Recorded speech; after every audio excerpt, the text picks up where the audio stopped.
আমাদের বর্ডার ফিলিস্তিন নয়, আমাদের বর্ডার গাজা নয়। গতকাল ইয়েমেনে হামলা করেছে আমেরিকা নিজে, কারণ ইয়েমেনের হুতিরা আমাদের মুজাহিদদের পক্ষে দাঁড়াইছে। সৌদি দাঁড়ায় নাই, মিশর দাঁড়ায় নাই, জর্দান দাঁড়ায় নাই। অথচ মিশর হলো ফিলিস্তিনের বর্ডার, জর্দান হলো ফিলিস্তিনের বর্ডার। তাদের উপরে এই মুহূর্তে কাঁধে কাঁধ মিলাইয়া ফিলিস্তিনের মানুষের পাশে দাঁড়ানো ফরজে আইন হয়েছে। ফুকাহে কেরামের ফতোয়া, জিহাদে শরীক হওয়া তাদের উপরে ফরজে আইন, কারণ তারা বর্ডার, তারা চাইলেই জিহাদে অংশ নিতে পারে। কিন্তু আমার ভাইরা, তারা আগে আসে নাই, আগায় এসেছিল আমাদের ইয়েমেনের হুতিরা। আজ হুতিদের বিরুদ্ধে গতকাল হামলা হয়েছে, 16টি জায়গায় বিমান থেকে বোমা নিক্ষেপ করেছে আমেরিকার ব্রিটেন। দুই দেশ 10টা দেশ সম্মিলিতভাবে আঘাত করেছে।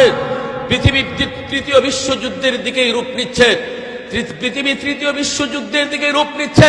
তাম পৃথিবী থমথমে অবস্থা। এখন ইরান কি করে, ইরান কি করে, এই দিকে সবাই তাকায় আছে। এই মুহূর্তে আমাদের বসে থাকার আর সুযোগ নাই, আমাদের ঘুমায় থাকার সুযোগ নাই। শুধু মনের ভাবটা আমি জানতে চাই, যদি কখনো আপনার সামনে জিহাদ করার সুবর্ণ সুযোগ তোমার সামনে চলে আসে যুবক, তাহলে ফিলিস্তিনের সে অবুঝ বাচ্চাটার হত্যার বদলা নিতে কোন কোন নৌজওয়ান তৈয়ার, হাত উঠে আল্লাহকে দেখা।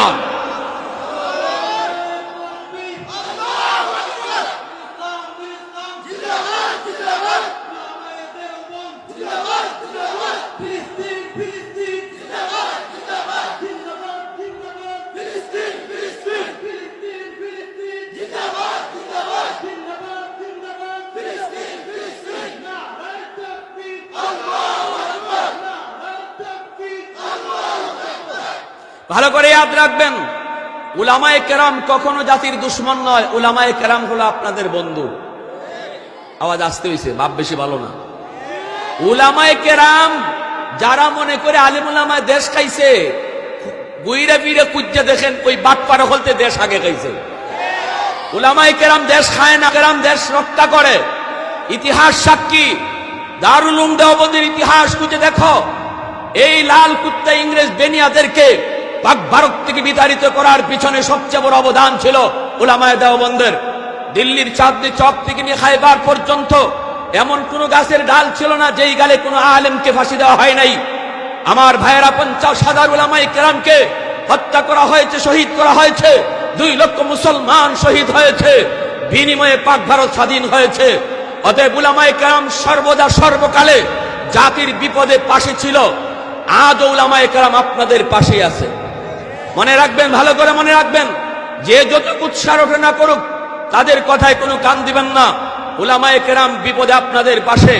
যখনই আলেম উলামা দেখবে গোটা মুসলিম উম্মার ইমানের উপরে হামলা, যখনই উলামায়ে কেরাম দেখবে এই মুহূর্তে প্রতিটা মুসলমানের উপরে জিহাদ ফরজে আইন, তখনই উলামায়ে কেরাম হাদিসের মসনদ থেকে রাজপথে নেমে আপনাদেরকে ডাক দিবে।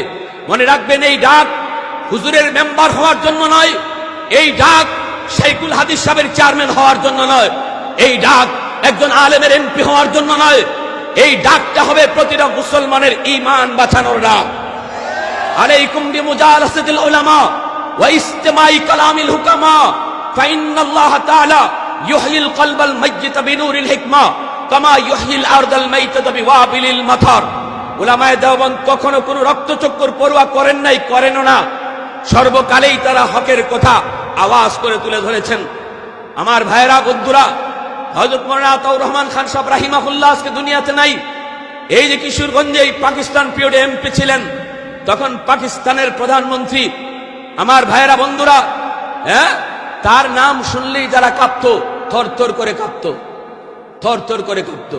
কি ছিল নাম? পাকিস্তানের প্রধানমন্ত্রীর নাম কি ছিল? পাকিস্তান পিরিয়ডে পার্লামেন্টে বৈশা বলছে, মৌলবী তোমার কথায় চলবে না, তোমার কথায় চলবে না।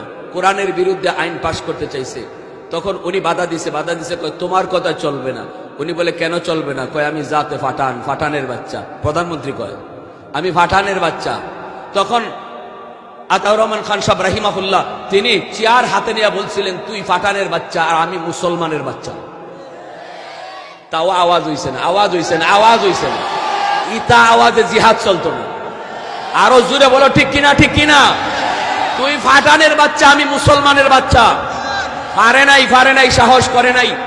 কোন জালেম কোনদিন দারুল উলুম দেওবন্দের সূর্য সন্তানদের কাছে বুক ফুলায় কথা বলতে পারে নাই।